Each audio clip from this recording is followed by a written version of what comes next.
selanjutnya, sambutan Paduka Yang Mulia Wali Nanggro kepada Bapak Malik Mahmud Haidar, kami silakan.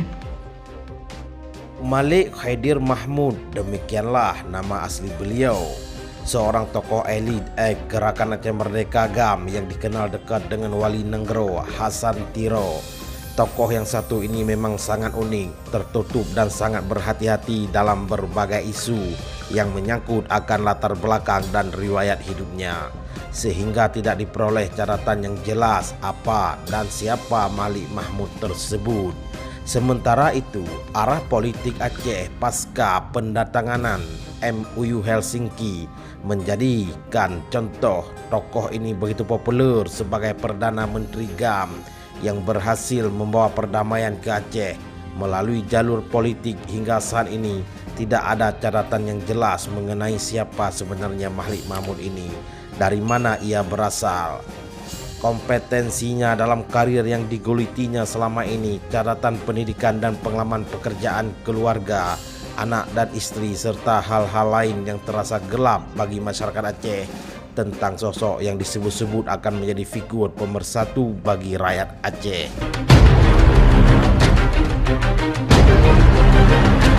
Dikutip dari Kompasiana, riwayat kehidupan Malik Mahmud Al-Haidar. Ia lahir pada tahun 1939 di Singapura, menghabiskan sebagian besar hidupnya di perantauan, mengikuti orang tuanya bekerja sebagai saudagar di Singapura.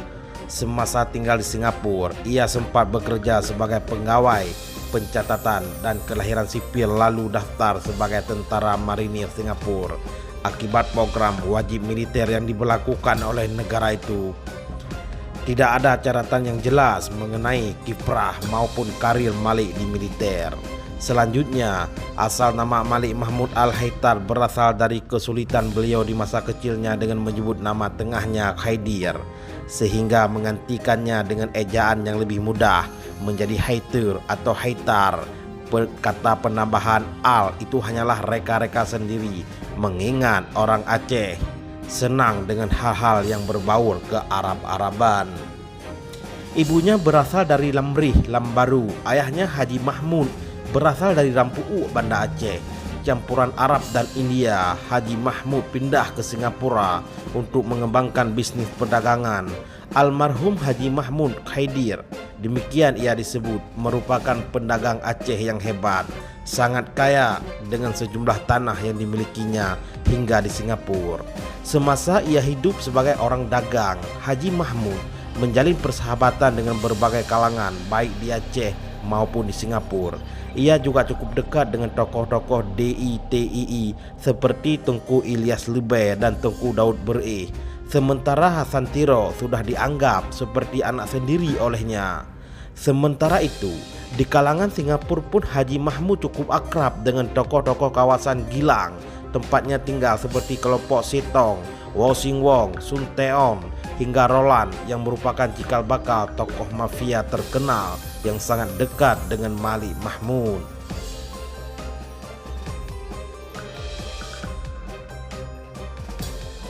Secara mutua, sementara itu, Hasan Tiro selama bergabung dalam DI sangat dekat dengan keluarga Mahmud, terutama dengan Amir Rashid, abang Malik Mahmud yang juga salah seorang menteri GAM. Haji Mahmud sendiri dianggap sangat berjasa bagi masyarakat Aceh di Singapura, juga bagi orang Melayu, sehingga ia dikenal dengan sebutan Ayah Aceh. Ketika terjadi racial clash di Singapura, orang Melayu di Gelang lari berlindung ke rumahnya dengan aman akibat koneksi yang cukup baik dengan tokoh-tokoh mafia dan triad di Singapura tersebut. Malik Mahmud dan mafia Singapura. Sekitar tahun 1669 merupakan tahun di mana Roland dan anggota geng mafia Setong mulai menancapkan kukunya di wilayah Singapura setelah sekian lama membangun reputasi bisnis ilegalnya di negeri singa tersebut. Tahun itu juga merupakan awal jalinan kedekatan persahabatan Malik Mahmud dengan ketua geng Roland alias Hilam Kia pada malam tanggal 23 Oktober tahun 1969, sekitar 10 dari sesama anggota geng dari Setong menyerang 2 anggota geng saingan mereka, Pek Kim Leng, Putih Golden Dragon. Salah satu anggota geng saingannya yang juga bersenjata tewas dan yang lainnya terluka parah dalam serangan itu. Bentrokan terjadi akibat dari perselisihan sebelumnya antara Tahta Tong Sentong yang dekat dengan kelompok perantau di Gelang, termasuk Malik Mahmud dan ayahnya, dengan Kim Pek Leng di sebuah bar. Krisis pun terjadi di antara keduanya. Ketika negosiasi tidak tercapai untuk menghasilkan solusi damai, pertarungan antara 2 geng pun terjadi di mana anggota geng akan saling menyerang saat melihat satu sama lain.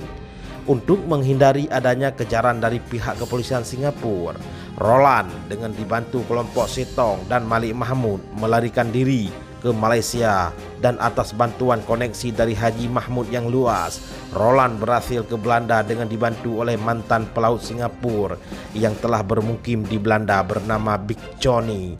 Atas rekomendasi Haji Mahmud lah Big John membuka jalan Roland untuk bertemu dengan tokoh-tokoh triad Hong Kong di Belanda seperti Wo Shing Wo dan Sun Teon.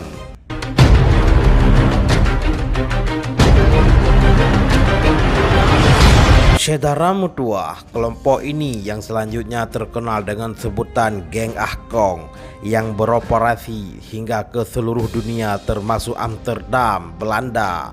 Malik Mahmud yang kala itu telah mendukung perjuangan Hasan Tiro ditunjuk sebagai penggalang dana dengan cara memasuk kebutuhan akan ganja dan zat adiktif lainnya ke Belanda yang memang cukup tinggi permintaannya. Sebagaimana diketahui, Amsterdam merupakan salah satu kota dunia yang melegalkan penggunaan ganja dan sejenisnya untuk dikonsumsi oleh warganya. Persahabatan Geng Ah Kong terus berlanjut hingga saat ini, bahkan setelah kematian bos Ah Kong tahun 2010. Perjalanan Malik Mahmud dalam dunia bawah tanah Singapura belum benar-benar berakhir. Meskipun dengan meninggalnya bos Ah Kong, jalinan persahabatan terus dibangun berbagai wujud kebersamaan dalam membangun reputasi di dunia hitam. Yusuf Daud, sekian dan terima kasih. Wassalam.